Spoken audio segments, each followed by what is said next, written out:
As we continue through our season of generosity, our stewardship season, as we continue to consider what God's dreams are for us, it is with joy that I invite Kristen to come forward and to share with us a stewardship moment.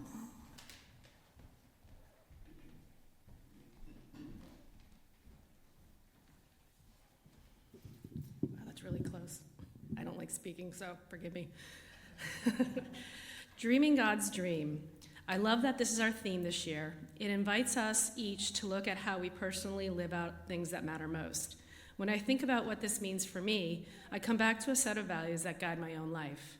Things like empathy, honesty, service to others, and fulfilling one's promise. Atkinson Congregational Church has been one of the most meaningful places to me to live those values out loud. This isn't just a church I attend, it's a community that gives me space to practice empathy, roll up my sleeves, and to serve. A place where I can be honest about who I am and what I believe, and to follow through on the commitments I make. Whether it's kids club, helping at events, or serving alongside all of you on church support, or just feeling the deep sense of care in this room each Sunday.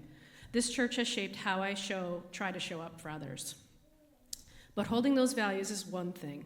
Living them, especially when life gets messy, is another.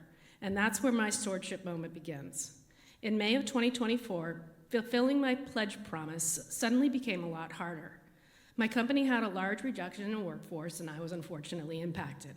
I told myself at first, it'll be fine, I'll find something really quickly, but as anyone who has ever done a job search, especially recently, can tell you, time has its own sense of humor.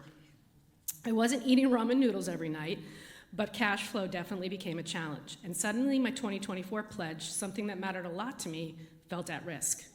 Supporting this church has never felt like an obligation to me. It's something that gives me a sense of being part of something bigger than myself. Pride isn't the right word, but maybe purpose comes close.